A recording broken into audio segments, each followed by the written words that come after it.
What's the crack, everybody? Listen to the Discus Lariat Collective podcast. As usual, I'm Warren. That's Glenn. And What up, what we're, up? we're going to run down AEW Dynamite from last night. Before we get into it, usual kind of spiel, I suppose. Yeah, if you're watching this on YouTube, give us a like. Self-plug. Yeah, exactly. Give us a like, subscribe if you're listening to it down on your podcasts, Spotify, Apple Podcasts, Stitcher, Acast, wherever you get them. Give us a like and a follow. We'd really appreciate it. Plus, it lets us know that we're doing an all right job. Do you know what I mean? Here's some analytics for you. About 90% of people who will tune into this video aren't subscribed, but they'll keep tuning into more videos. Yeah, Let's well, help each other.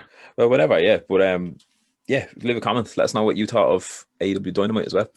And then yeah, I suppose we'll just get straight into it. So, start the show then. Started off with an absolute banger.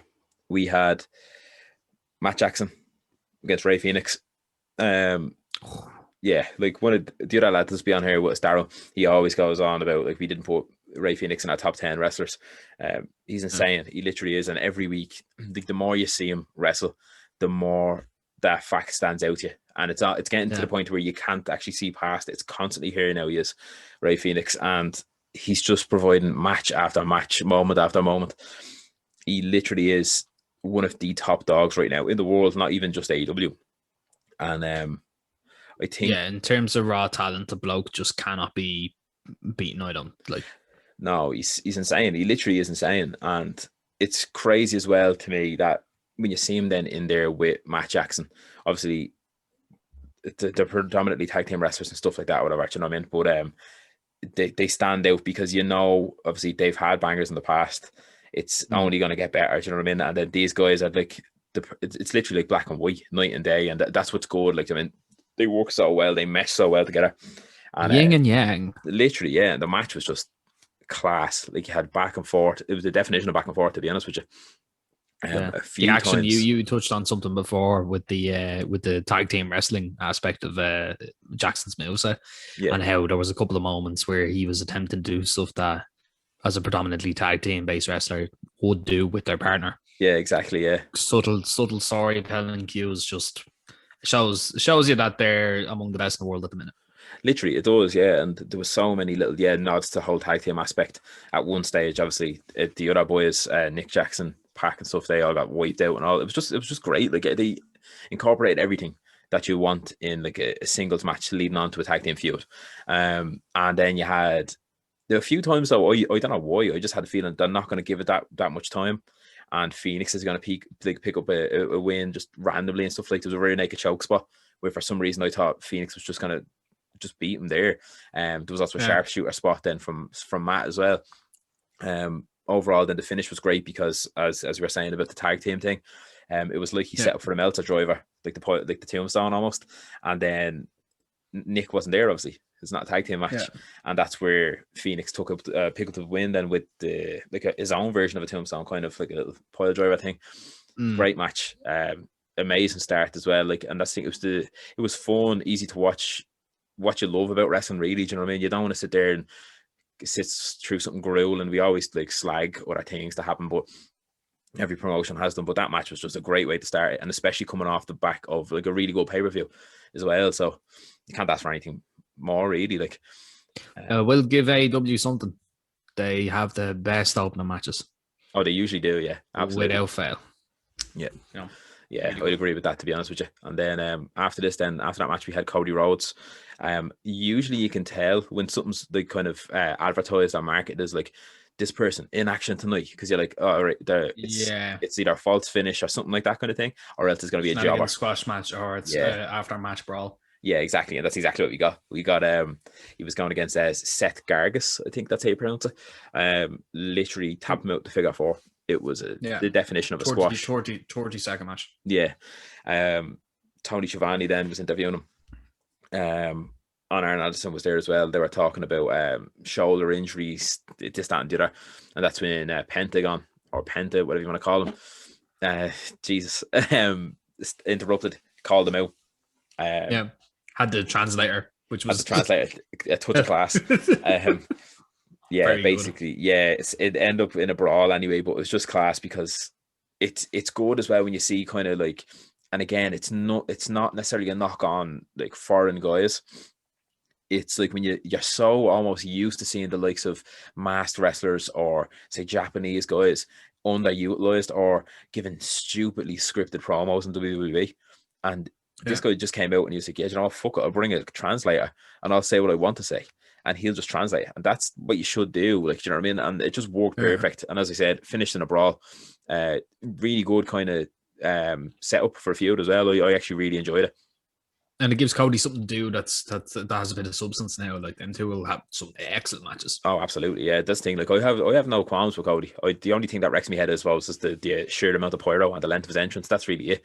But again, you didn't get that in WWE, so fuck it, fire away, pal. Do you know what I mean? Let loose. Why not? It's your backyard, like. Yeah, it is. Yeah. The next moment we had then was Sting. He was just chatting shit. Basically, I didn't like this Sting thing. And the reason why I didn't like it is because I know it was only a few minutes, don't get me wrong, but I don't want them to make a habit of this. They've already started making a habit of it now. I know it was to build a match and they were trying to build it into a big cinematic thing, which worked perfect. It won't work all the time. Now, obviously, like, it could. Don't get me wrong. It's too soon for another cinematic match, though. Exactly. It's too soon. Yeah. So slow build it if you're gonna slow build it. Like, yeah, just get like, I don't know, do something else with Sting maybe. In my opinion, that's all it is. We also had then Ethan Page then against Lee Johnson. That was a good match. A really good match, actually. Yeah, surprisingly good. Now, it was obviously one of the kind of slower kind of like, well, not slower, but like tamer matches of the night. Yeah, standard kind of, right, yeah, 10 minutes, boys. Do what you can. Standard TV match, but like it did what it needed to do. It did. Yeah. There's nothing like, not every match needs to be 5-star quality. If you have everything 5-star quality, it actually diminishes the overall quality of everyone's matches. It does, absolutely, and that's the thing that kind of wrecks my head as well. And again, I'm not just knocking people. I love AEW. I love NXT. I love WWE. I love New Japan. I love it all. Like, I just like wrestling, to be honest with you. And one thing that wrecks my head is when you see people talking and they're like, oh, that match was better than this thing that happened on NXT. It's like, stop comparing. It was good. Yeah, it did its job. That's it. I mean, it doesn't have to be fucking like a standout. Like, what's your favorite fruit? My favorite fruit, banana. I think, actually, funny enough. Guaranteeing not everyone's favorite fruit's going to be a banana. You know what? Sometimes everyone's going to be a critic, but no one's going to talk that same level of shit about their favorite fruit, because at the end of the day, it matters fuck all. Yeah. Like you said, you love wrestling. What matters is the wrestling. And if everyone's going to be mad toxic and shit, they go and eat ass or eat a banana, whatever. eat a fucking banana, chap. Talk shit about banana. That better not be a euphemism, lad. I don't want to know what banana you're feeding, lads. It's definitely not now. Right. Welcome to the Discus Lariat Collective, where you can eat my banana. Yeah, so we'll move on, because I don't want people dropping comments down here. Did you hear me dropping comments? As if people are watching this. But if anyone drops comments slating a banana, it'll give you a swift kick in the jaw. That's what I'll do. Give you a banana already. But yeah, moving on. Release Razor's Edge by Ethan Page. Whopper looking. And funny enough, like, don't get me wrong, like, I'm sure he's like moderately tall, probably taller than me, but it looks mad when it's not someone who's like fucking 6'10" doing a Razor's Edge or whatever. So which is why I think it should be called Page's Edge, because A, that makes sense, and B, a page is not as sharp as a razor. Paper cut, call it that. What was I going to say? We had Goldust as well coming out to say of what you call him, Big Chungus. Oh my god, I'm forgetting his name. Who was he fighting? Lee Johnson. Yeah. We had Dustin Rhodes come out, make a save on that. Yeah, as we said, solid match.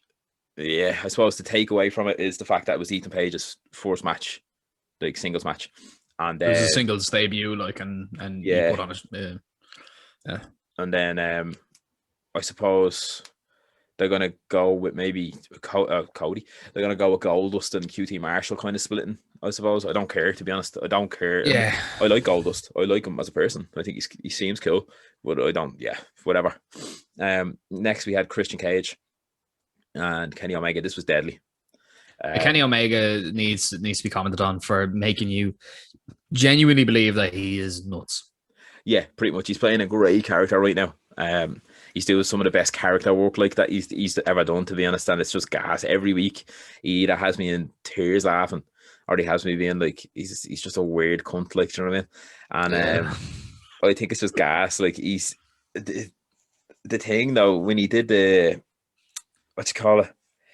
He did it. What did he say? 69 me. The 69 me done. Yeah, Like, that I've seen it all over the Twitter and all that. It's just gas. And the more you watch it, it's even funnier because he's just taking the absolute piss out of Eddie Kingston and John Moxley. It was fucking hilarious.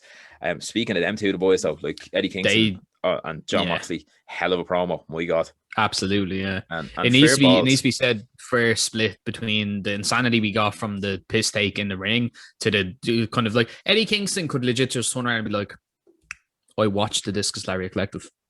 And you'd believe him. I would believe him. You'd then tune in yourself. You wouldn't be able to not believe him. No. I think Eddie Kingston is probably the best promo in the business right now. Hard to say otherwise. Like, it's hard. Like, I know obviously people say Roman Reigns is a great promo lately. Edge is a great promo. They are in their own bracket. But that's the thing, that they're in a safe bracket. Kingston goes balls out, to be honest with you, every week. Every time he's on a mic. I never related more to the shit he said in there when he was like, I genuinely thought what was going to happen was happening, panic attacks and all. Yeah. Like that hit me when I was like, got one of those. Oh shit. In dire circumstances, totally relatable. Completely fucking relatable. Man. Good things are going to come from both of this, you know? Yeah, and what I loved about it is when he was saying about, I passed out, basically. And he turned around, he was like, who's going to insult that? You going to insult it? He goes, if you're insulting it, I'm not talking to you. I was like, gas, legend. Yeah. It's like, it's literally like, you can say what you want, I don't give a shit. That's I love that about him. And although I will say, fantastic promo with both lads, and the fact he threw in, he was like, obviously Impact paid for that explosion. I was like, that's gas. Very funny. But I do kind of wish that maybe, like, it doesn't have to necessarily be Tony Khan, but maybe someone came out and just be like, right, boys, and someone just addressed the fact that it didn't go off as well as they planned it. That would have been kind of cool as well, because it's more of like a heart-to-heart moment. It's not like character. It's just like Tony Khan throws out a tweet. Look, so sorry to be disappointed you about the finish. It was a complete fuck up on our end. Leave it at that. Yeah. Either way, you have your marks, you have your fans, you have your casuals even to be like, you know what, actually fair balls to him coming out and saying that. It's like every now and then when you get Football Manager and you have a string of 5 defeats, 6 defeats, like I support Arsenal, I've seen it multiple times, and your manager has to come out and be like, look boys, it's not going right, it didn't go right. Do you know what I mean? That's all you have to say. Like, but whatever, they did it well with the promo anyway. Do you know what I mean? But sorry, back into the in-ring stuff. Kingston then, he was getting slated then obviously by Kenny Omega and the Good Brothers. He threw a few digs, got hopped on. Eventually then we had Christian Cage come out, and we had that kind of cool looking segment. Well, he tried to go for the Imperator, first. Didn't happen, and Don rescued Kenny. But then he was looking at the belt. And it was just a class kind of image, I suppose, to say, because it is one of them things that I plan to see it, even if this match doesn't happen for another year. Yeah. It's one of them things that, like, it will always go back to that moment. And that's what I like. And I know, obviously, you're going to get people saying, like, well, look, he's only in the company, stereotypical, he just comes in, he gets whatever. Christian's fantastic in the ring, like, as well. It's not like he's going to come in like, I want the belt. He's not coming in with them kind of expectations, I wouldn't say. No, of course. Plus the thing is, he's there. Yeah, he's there to work. He's there to elevate. Like, he could come in and lose Kenny Omega. It's going to make Kenny Omega look great. Kenny Omega already looks great. He could beat Kenny Omega and make Christian look great. The person he drops, he could drop the title of fucking Jungle Boy or Penta or fucking Ray Phoenix next. Yeah, it doesn't matter who. Yeah. And it's gonna make whoever he goes against look fucking fantastic. So, like, at the end of the day, that's all it is nowadays. It's not the years ago where you have your Hogans trying to hold the whole world down so that they can seem like they're 1 inch above everyone. Yeah. These lads are here to help everyone elevate each other and kind of elevate the company and make a big established brand with meaningful matches and that, you know. And they had some rocky endings. They have some spots that need working on, but ultimately, this is only going to be a good thing for the business. It is, yeah. And I'm looking forward to whatever they do with Christian. They could put him in with Brian Cage. They could put him in with Lance Archer. They could put him in with fucking Sting. I wouldn't give a shit. I just want to see him being used. You know what I mean? And that's all there is to it. Next up, we had the 6-woman tag team match.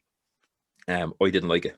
And it wasn't the participants. It wasn't anything like that. The match was actually, it did what it had to do. It was a decent 6-woman tag match. The only issue, and obviously we had Maki Ito not stopping a performance, which was pretty funny while everyone was scrapping and she was still singing. Very funny. Yeah.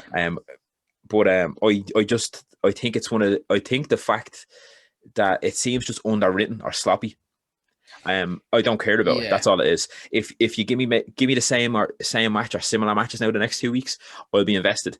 It's only early days for it, so that's why I didn't care about it. It was nothing against the match. I just don't have any. I think we should horse in this race. Do you know what I mean? I think it would have made more sense to book a singles match between the two nondescript competitors on both sides, and then have that descend to chaos. I think that would have generated more intrigue. Yeah, and just simply blown their load like that. Like, we saw all women in that match wrestle. There was nothing character development wise on that. It was just to continue the angle, continue the feud, in my opinion. Yeah, like Britt Baker and Thunder Rosa, obviously they're going with that now for Paddy's Day, and it's going to be it's main eventing as well. I think it's that first women's main event. I think, so fair balls. Both of them have worked hard as well. Britt Baker, she's a definition of a wrestler that I did not care about.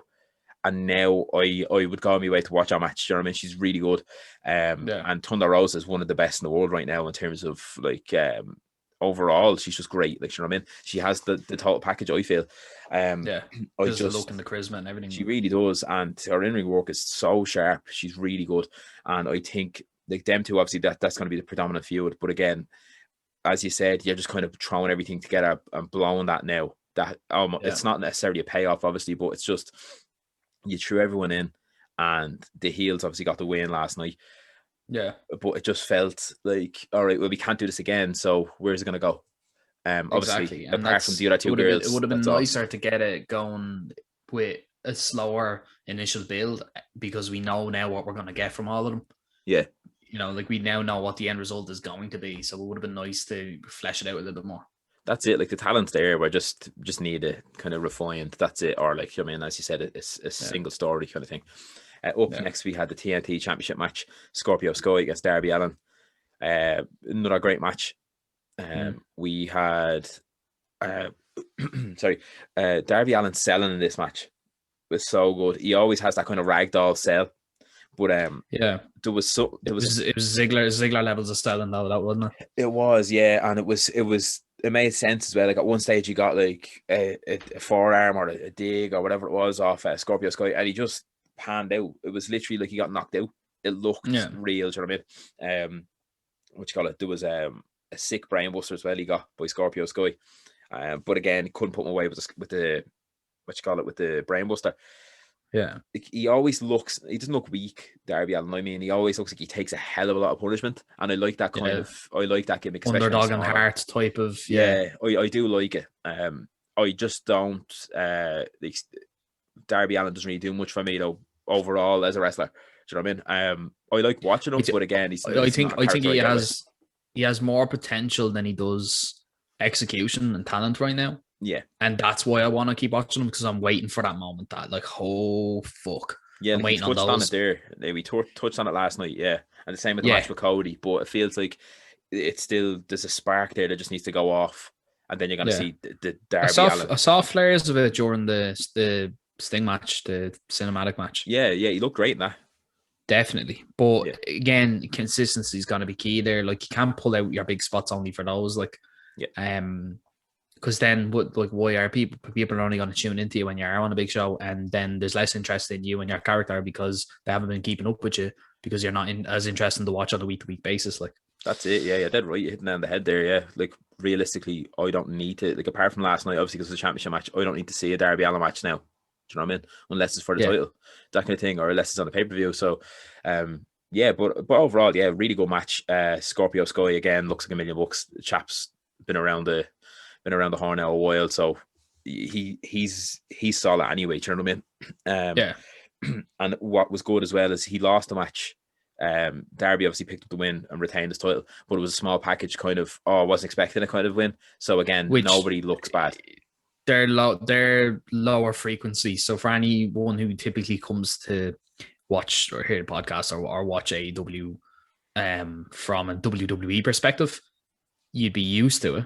But on AEW as a product by itself, you don't see it that often. No, you don't. No. So it was pretty good to see. Like, and as I said, nobody looked Nobody looked weak. They both came off fairly well. And then we had the Scorpio Sky heel turn then. After the match, what's his name? Darby Allin was trying to show him a bit of respect, got locked in a heel hook, wouldn't release it, and then eventually he just kind of laughed it off and strolled away. I like that because Scorpio Sky, he has all the potential in the world in terms of to be a heel. I feel like he could pull it off really well. I know SCU kind of did that as well for a bit, but again, it's one of that. It was almost anti-hero-esque back then because obviously the fans love the chant. But it makes sense now to just pull the trigger on it because Alan's so loved as well by even the casuals. Like I know a lot of casuals on Instagram and stuff, and they'll be sharing the Darby Allin thing or they'll be commenting on it like fucking hell, yeah, he's a mad cunt. It's like Jeff Hardy back in the day. Everyone kind of flocked to him. Yeah. So really good match. Both of them looked great in it. And worthy of like the main event, I suppose, in terms of match in ring. It was a really good main event. And then to close the show, then we had the Inner Circle War Council, which this was really good. I really liked it, to be honest. And what I liked about it is I didn't know what exactly was going to happen.